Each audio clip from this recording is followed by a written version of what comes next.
Bulls Show, aka Aidan, and welcome back to another video. Ladies and gentlemen, today we're going to be discussing, of course, the injury updates for the Chicago Bulls heading into the next game against the San Antonio Spurs, and also why the Chicago Bulls should be taking the San Antonio Spurs very seriously in the next game, obviously away from home. This can very well be considered a trap game, ladies and gentlemen, and we must not fall into that trap that the Spurs can bring to the Chicago Bulls. But before we get started, please like and subscribe to the Bulls Show, turn notifications on, and let me know in the comments below your thoughts about the likelihood that we can walk away with this win against the San Antonio Spurs.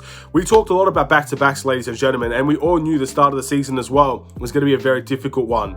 But I honestly think this is going to be a very hard test for the Chicago Bulls these next two games.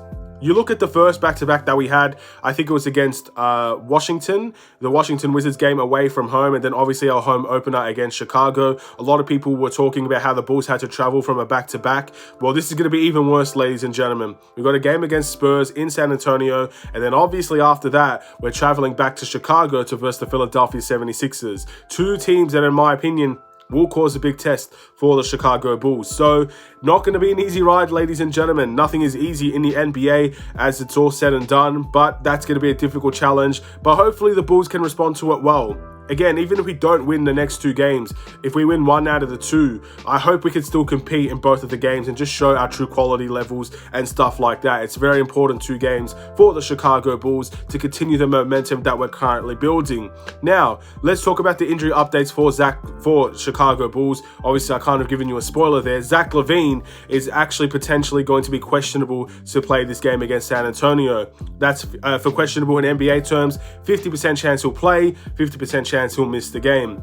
I do think Zach LaVine will miss the game if you're asking me. We're talking about his left knee management that we saw at the beginning of the year. I only suspect that this is going to be another reoccurring thing where Zach LaVine, at least for the time being, will not be playing back-to-backs against even the ones where we travel as well. I don't see Zach LaVine playing this game against the Spurs. Now, ultimately, if you're asking me which game I'd rather see Zach LaVine be ready for, it'd be against Philadelphia. Philadelphia, in my opinion, is going to prove to be a tough test. Joel Embiid has still had an undefeated record against the Chicago Bulls, and ultimately, it gives him a chance to kind of rest up, maybe even stay in Chicago if he wants to, and just go ahead and play the Philadelphia game.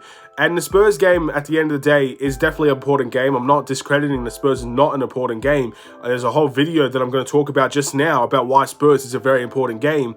But at the end of the day, if I had to pick one game that Zach LaVine would be ready for, it would be against Philadelphia. So we'll wait and see what happens. Again, I don't have a problem with load managing, or I guess managing his knee this season. I always had a problem with the Bulls being open about it because they were not open about it from the beginning. They're open about it now because we're starting to see it, but they weren't open about it, again, in preseason, in training camp. It only really came out at the beginning of the year that Zach LaVine will be out for, I guess, managing his knee injuries. So, again, now that we kind of know the deal with Zach LaVine, and we know, for at least for the time being, he's not going to be playing back-to-backs, or potentially he won't be playing back-to-backs. There's still a chance he does play this Spurs game.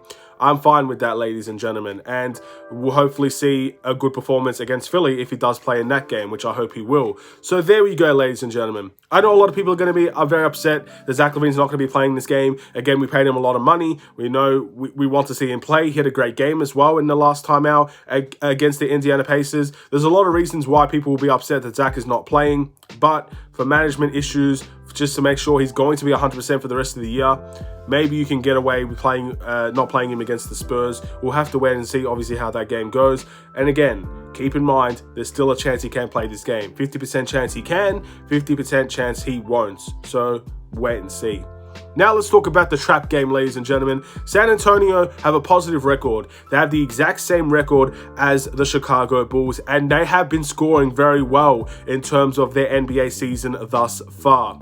We cannot fall into the trap that San Antonio are a tanking team. They're going for the #1 pick. They're going to, and again, they're going to continue to lose on purpose, because that's not been proven to be the case. And in my opinion, when you have the structure that San Antonio provides, when you have the coach that San Antonio Spurs have, every single team that we verse, no matter how good the players are or how mediocre the players are, how good or bad the Spurs are, will cause problems for most teams.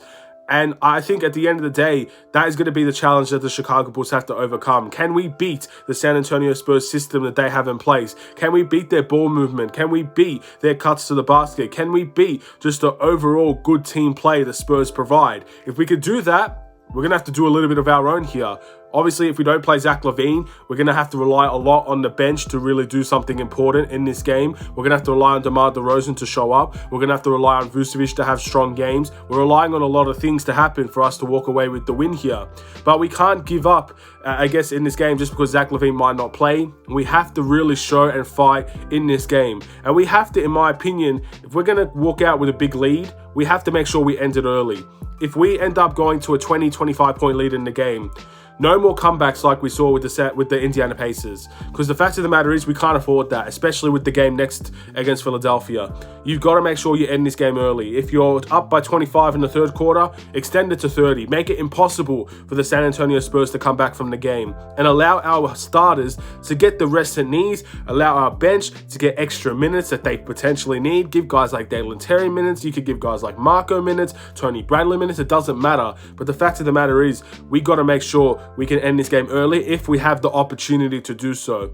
And I do think we can walk away with the win even without Zach LaVine. But it's important to know that we should not be playing to opponents' levels. We should not lower our standards. We must keep up the pace. We must make sure we play our style of basketball the best version it could possibly be. And we got to walk away with an important victory here. Let's not fall into the San Antonio Spurs trap. 3-2 record on their season. Very, very good start to their year. It's going to be a hard game. I know a lot of people just think about Spurs, think about tanking. That's currently what their situation currently looks like. But their start of the season has not reflected that. So we should treat them as a top team. We need to play to our level. And we'll wait and see how it goes. It is going to be a tough game. But I trust the Chicago Bulls can deal with it, can manage the game and walk away with the win. But if we don't, let's hope it's not because we end up not trying, we're stagnated, we're not playing really good offense or defense. Let's hope those are not the issues that we're talking about by the end of the game. Let's hope we're just seeing two good teams play it out, and whoever wins the game wins the game. We both play our unique styles and see what happens. I want an entertaining game. I want a good game, but I do want a Bulls win as, I guess, the top priority in this game, knowing what we have afterwards. So that's it for me, ladies and gentlemen. Before I do go as well, DeMar DeRozan will most likely get his 20,000 points against the San Antonio Spurs. I kind of mentioned it in the game reaction. I'm going to mention it here as well.